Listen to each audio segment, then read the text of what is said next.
Good morning to everyone. Today I'm going to present the work entitled Simulation-Based Optimization of a Precision Glass Molding Thermal Process.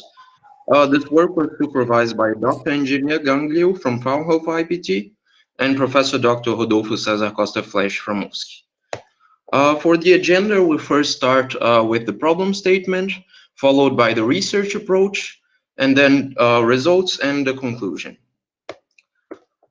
Precision glass molding, PGM, is a process for the production of complex optical components, and in the latest years it has become more relevant due to an increasing demand in the market for these optical components. This relevance comes from the fact that the manufacturing effort offered by the replicative approach of precision glass molding is way less than the conventional process of roughing and grinding the lens. The main steps of the precision glass molding process consist of glass preform that is inserted into a molding chamber. This chamber is firstly heated using infrared lamps, and when it reaches the melting point temperature of glass, we start the molding step where we press the glass onto the mold. Afterwards, we have the cooling stage, where we use nitrogen gas to cool down the piece of glass. And after that, we have a ready-to-use glass optic. Even though precision glass molding offers us a great challenge, great advantages, we also have a couple of challenges. For example, the unpredicted glass flow and the shrinkage of lens shape, and those result in bad quality of imaging. For this reason, to better understand the process, we use FEM simulation, finite element method simulation, to better understand the process.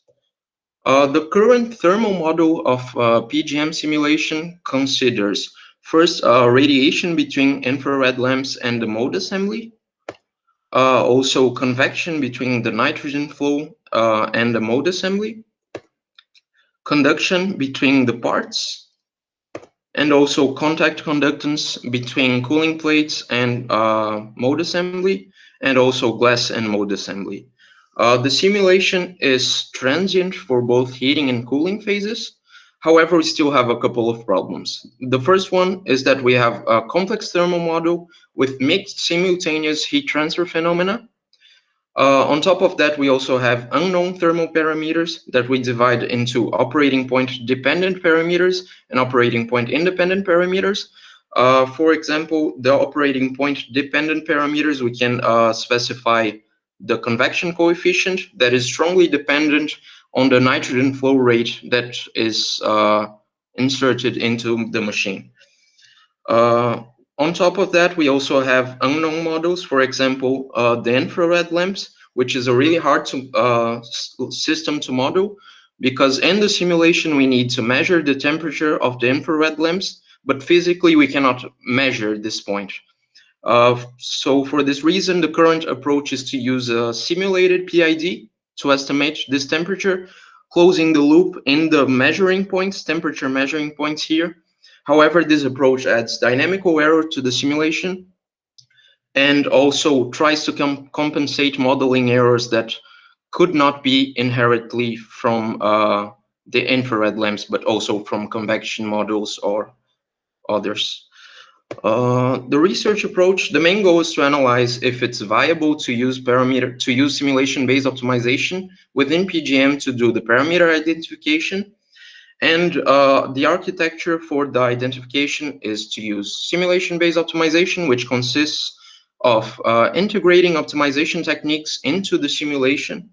And in our case, for the parameter identification, we can turn the problem into an optimization problem, where we seek to minimize the mean squared error between the measured temperature in the measuring point and the simulated temperature from the simulation. And we try to minimize the error between them by changing a set of parameters x, which are the identified parameters. The advantages of this method is that we don't require any extra instrumentation in the machine. However, we still have a couple of challenges. The first one is that we need to guarantee that the simulation is able to describe the experimental curves. We also need to use derivative-free optimization algorithms because the simulation doesn't provide us gradient information from TS to X. And we also need a long training time because the simulation takes a long time. The first step to identify the parameters is the design of experiments, which consists of designing which experiment should be done in order to identify the parameters. From this, we can actually divide them into different sets. For example, we have infrared lamp related parameters.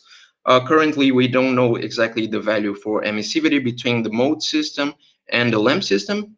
And we also don't know the lamp temperature, which today is estimated. Also, for nitrogen flow related parameters, we don't know the convection coefficient between the nitrogen and the mode system. On top of that, we have system heat losses, which are not currently taken into account in the model. However, we have conduction between the mode system and the machine through the flanges, here and here, and also radiation to the environment by radiation. We have heat loss to the environment. On top of that, we also have contact conductance values, which we don't know exactly for each of these experiments. The approach is then to actually decouple the various heat transfer phenomena that happen simultaneously in the machine using well-designed experiments. And if we identify the unknown parameters and models alone, we can then recouple them again to simulate the whole process. From this, we have a set of experiments defined. First one, vacuum cooling experiments, which have the goal of identifying the system heat losses. Nitrogen cooling experiments, which have the goal of finding where convection occurs, how much of heat transfer from convection we have, and also what's the dependency between nitrogen flow and the convection coefficient. For heating experiments, we also want to identify how much of heat transfer and radiation we have, and what's the model between power applied to the lamp and the lamp temperature. The proposed method then is to first experimentally collect the data using the machine, Toshiba machine. Afterwards, we have the design phase where we have to make a simulation model in Abacus that explains the experiments, and also a software that integrates the optimization architecture with the simulation model. Afterwards, we have the optimization step where we want to identify the parameters, followed by the learning step, which we define for operating point dependent parameters. We can use multiple operating points and do a regression analysis to find how these parameters vary with the operating point. And for operating point independent parameters, the optimization results in the last step are already sufficient. Afterwards, we can experimentally evaluate these results. For the software project, in order to implement this architecture here, we used a methodology of feature-driven development, which consists of gathering features that the application needs to provide, and afterwards developing them. For this application here, we need to first read the experimental data from the database, TM. We need to read the experimental data, the simulation data, TS, calculate the error between them. We also need to generate simulation jobs dynamically based on X. And we need an interface between the optimization module and the Abacus simulation. To do this, we used Python 3 and Nevergrad optimization package, which focuses on derivative-free optimization algorithms. The first workflow developed was a simulate function that receives X and returns the mean squared error between experimental data and simulation data. And this is basically the automation of the input file generator from the simulation software Abacus. Afterwards, we have the full workflow of the identification process. First, we fetch the experimental data from the database. Later, we pre-process it. In case we have missing values in the database, we can actually linear interpolate them and fill the missing values using this interpolation. Afterwards, Nevergrad takes control of the application. It suggests a set of parameters X. A simulate function is called, receiving this X. An input file is generated for Abacus. the simulation is done, and a report file is generated, which is read by the simulate function and calculates the mean squared error, returning this error to nevergrad. On top of that, we also have a memoization layer that stores values of x and the corresponding error.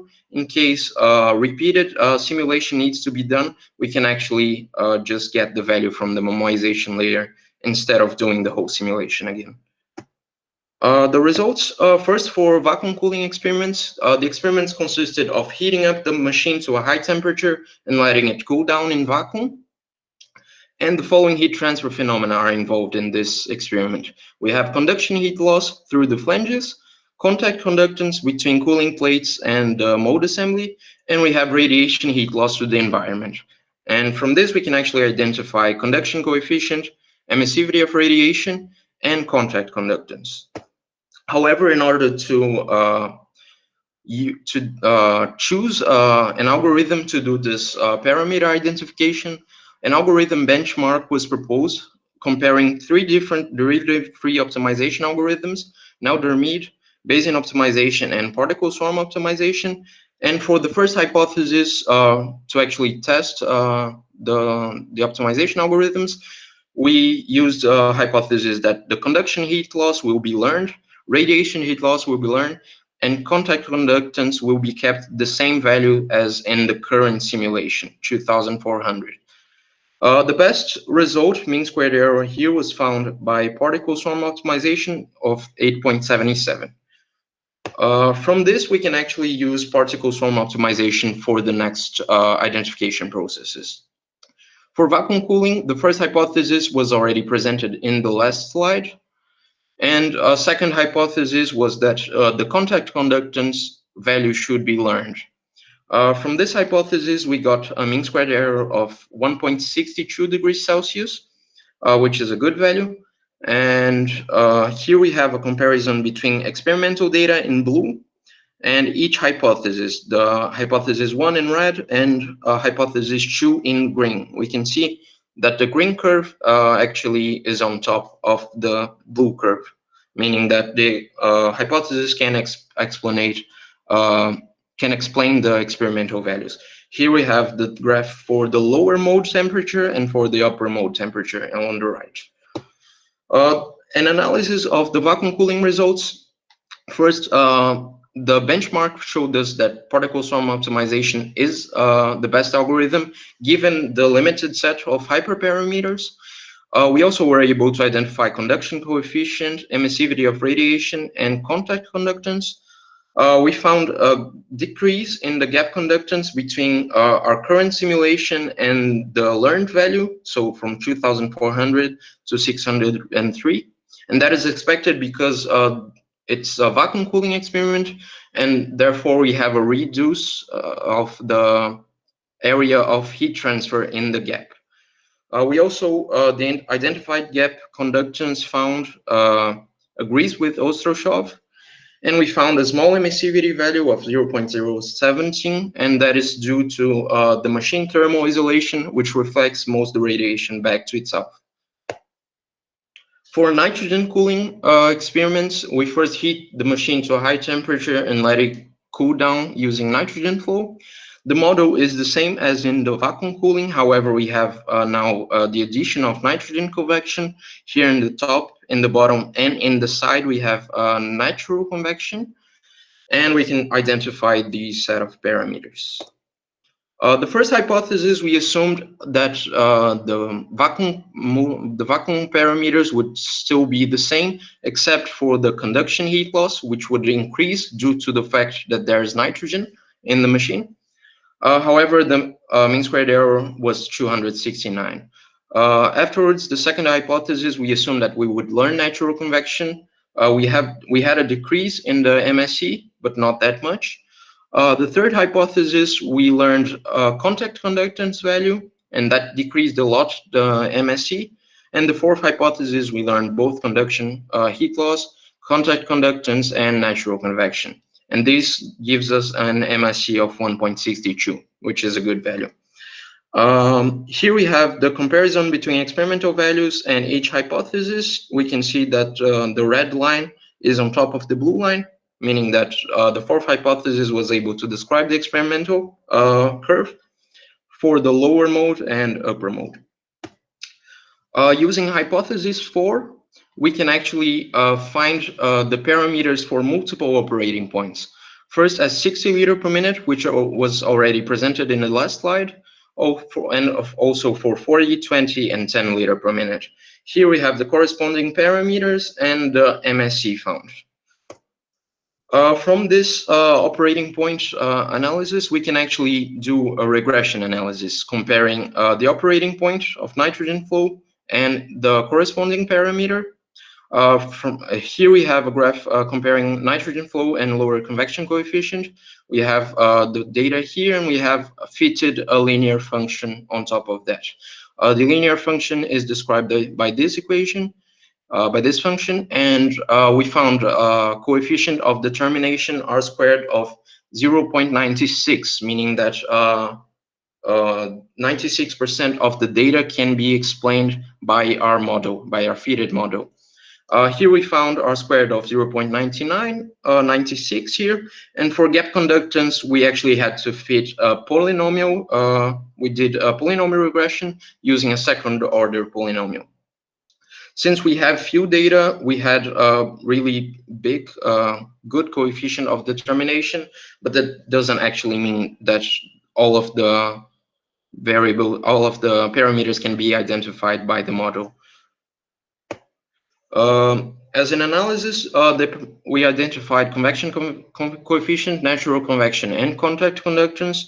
We found a great increase in the conduction coefficient compared to the vacuum experiments, and that is expected because we have the addition of nitrogen flow, which takes more heat of the mode assembly. We also find natural convection in the side of the assembly, which is something that we don't take into account in the current simulation.